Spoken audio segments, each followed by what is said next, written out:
Hello viewers, welcome back. It's the round 8 edition of NFL Web TV. I'm your host Daniel Zito, joined by Liam Mighty Quinn. Liam, match of the day, what a finish. Yeah, it was fantastic. We've been saying all season we wanted to get a close game on match of the day, and yeah, 1 point on the siren. Can't really get any closer than that. For those of you who haven't heard, obviously we're at McLeod. It was McLeod versus Eltham. McLeod leading all day.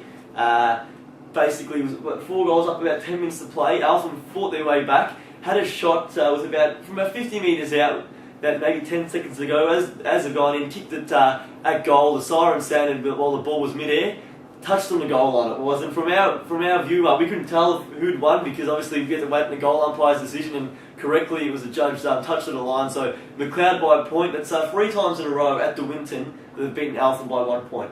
How does that happen? How is that possible? Yeah, it's amazing. It's one of those sort of flukish little stats. Like there's clearly something going on there that's just a bit strange. But yeah, as you said, we were right behind it in the commentary box and couldn't tell it was sort of turning back in, but then just touched on the line. So. Well, yeah, it was definitely the classic finish that we were hoping for. Obviously, as a commentary team, we had a few blowouts on the NFL match of the day, so it was fantastic to get a close one. And McLeod this week, they actually back it up. They travelled to Montmorency to take on the Magpies. The Magpies having a win in round 7 over North Heidelberg. Can McLeod continue on their winning way, or will Monty get them this week?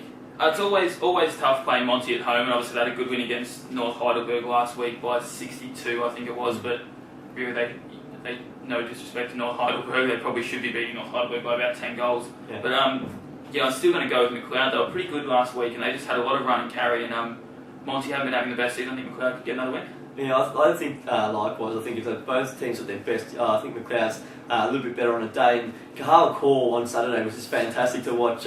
6 goals from full forward. Some of those goals he kicked were just fantastic. Goals over his head, just ridiculous stuff that it shouldn't happen on a football field. It's amazing what he can do. But he also pushes into the midfield. And in seasons gone by, has been a midfielder. Pushed back late when it counted and took that big mark to stop Eltham's run. And just a great play to watch. Yeah, even that third quarter, when I think he kicked 4 goals in that quarter, and he set up what should have been another goal as a point. So he set up another scoring shot all within about the first 10 minutes or so. So it was just when the game was really there to be won for McLeod, he just stood up and was pretty dominant. That third they quarter. Didn't score a point in the second quarter, so they had a bit of a tough patch there. But he just come out in the third and he just set the game alight. So it was fantastic to watch. West Preston's the next game we'll have a look at. They host North Heidelberg on the weekend.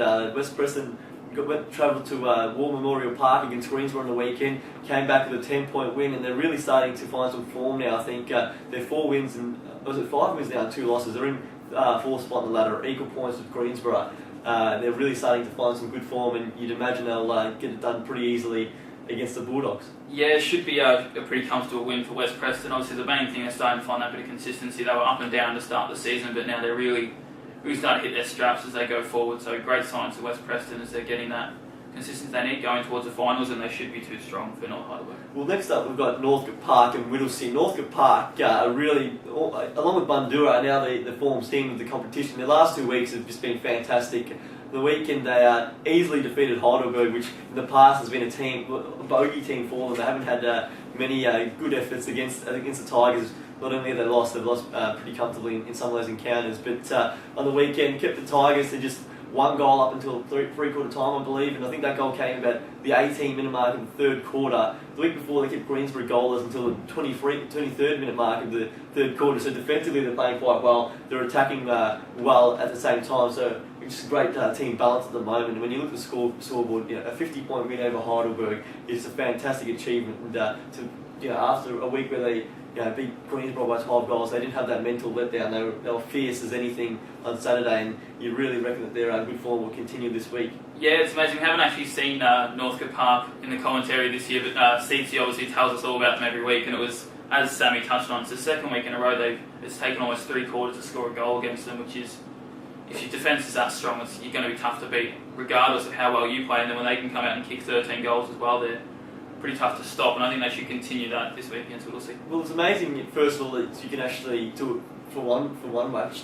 to keep a team goalless for pretty much 3 quarters, but to do it 2 weeks in a row, it shows that they are switched on, and we're going to see a pretty tough loss against Bundoora on the weekend. So they'll try hard to bounce back, but probably against the really top sides they might struggle a bit this year. Of course, they've had the 2 wins to start the season, haven't won since, and they'll be hungry for a win. But I think at Northcote Park as well, you think that the Cougars will get a victory there. Next up, we have Eltham hosting Heidelberg, and this one really is to cement a spot inside that top 5. Both teams are 3-4 and won't be happy with losses on the weekend. They're really, at the moment, they've been on par for most of the year. I think you'll find most of the results have been next to each other on the ladder. And Eltham was pretty good. They were disappointing, I think, in the third term when they let the game slip, but they fought back twice. They were down by more than 4 goals, and they fought back. And really, in the end, they'll probably consider themselves unlucky not to win. They hit the post twice in the last quarter, and Mark Keenan missed that shot from 25 metres out. He get back in the kick any day of the week, and he did kick 5 or perhaps 6 on the weekend, so he played a really good game, but just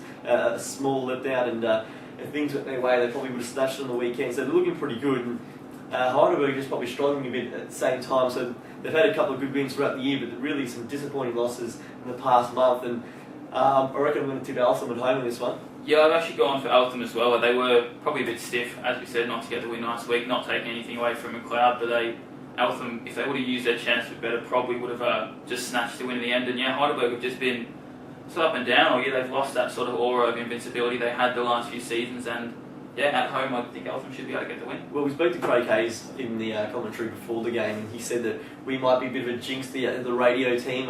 Every time he comes in and talks to us, they lose the game, so he thinks perhaps he might steer clear of us. But the fact is, teams that lose on the NFL Match of the Day come back and win the next week. And if you happen to get in the Lowell Plenty winning on Saturday, and if you just go back through the stats, I think every team that's lost on the Saturday that we've called has come back and won the next week. So on that form alone, I think Eltham should come away with 4 points, but we'll have to wait and see if that continues.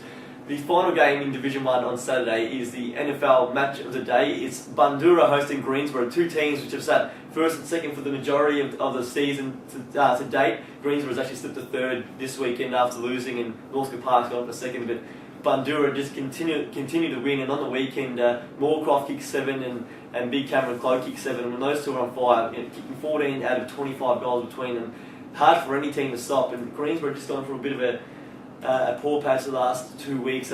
We did speak to Conlon Gunn after he won the Simmons Homes Player of the Week 2 weeks ago, and he did say it was a tough 3 weeks for them where they take on West Preston and the like, and now this week it's Bundoora. It's a pretty tough run, and they'll be keen not to make it 3 losses in a row after such a good start to the year. I think it's going to be pretty much one of the matches of the year. But Bundoora at home, by gee, they're hard to go past. Yeah, especially even when you throw in Paul Harrison, who had 4, so they've got 18 goals from their 3 main forwards. So, yeah, a massive return. And obviously Greensborough have dropped away a little bit the last couple of weeks, and they wouldn't want to be 0-3 against these sides that you'd say would be the top 4 sides in the competition. So a win against Bundoora would be massive for their psyche going forward. But saying that, you just can't go past Bundoora at home. Well, we've seen them twice this year, and they've West Preston, who's a really, really good side, and will be right up there again this year. Obviously, the reigning premier. They beat them by 50 points.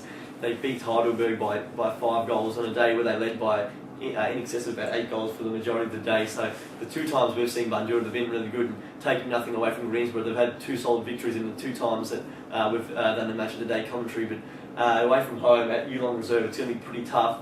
You just go back and look at Greensborough. They do get back Josh Riddle this week, so that'll be a handy inclusion, and his suspension probably came the worst possible time.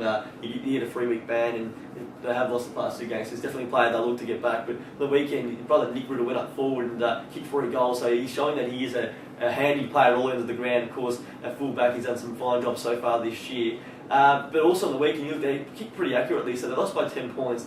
Kicked 12 goals too, and West Preston kicked 12. So obviously we can't give it an exact indication, but from reports, West Preston did have a bit of a domination for a good portion of the game. Probably just missed a few chances, but you look at the 3-quarter time score. Greenborough was up 10 goals straight to 7 goals 9. So it's pretty. Their straight kicking really kept in the game. But it was that 3rd quarter where they really turned it on and got back in it. But for the rest of it, it was West Preston who were the better side of the day and got a pretty good win. Yeah, and obviously we've been a little bit critical of Greensborough for not kicking straight so far this season, and they've obviously turned that around last week, but just haven't had enough scoring shots. Unfortunately, anytime you lose, you have 10 less scoring shots it's going to not bode well for you. Especially against a side like West Preston. But I guess they'll be looking to atone for that this week, and they definitely have to take their chances when they play Bundoora. It's going to be a cracking game. It's on your local station, 88.6 Plenty Valley FM. Make sure you're tuning in from 1 p.m. as myself, Quinny, Seats, and Seats won't be there this week, but Sam Patrick and also young Will Batulis will also join us this week and give us a helping hand, pardon me, as I get caught on that one. But from 1 p.m, make sure you're tuning in. The game starts at 2:10, so we'll have all the action, of course, updated scores, and also log on to our Facebook page, official Northern Football League. We have all the updated results if you get on there, and we'll keep you in touch with everything you need. Of course, www.nfl.org.au for all your results, ladders, and NFL news. Keep watching below because we'll have the preview of Division 2 and Division 3. See you soon.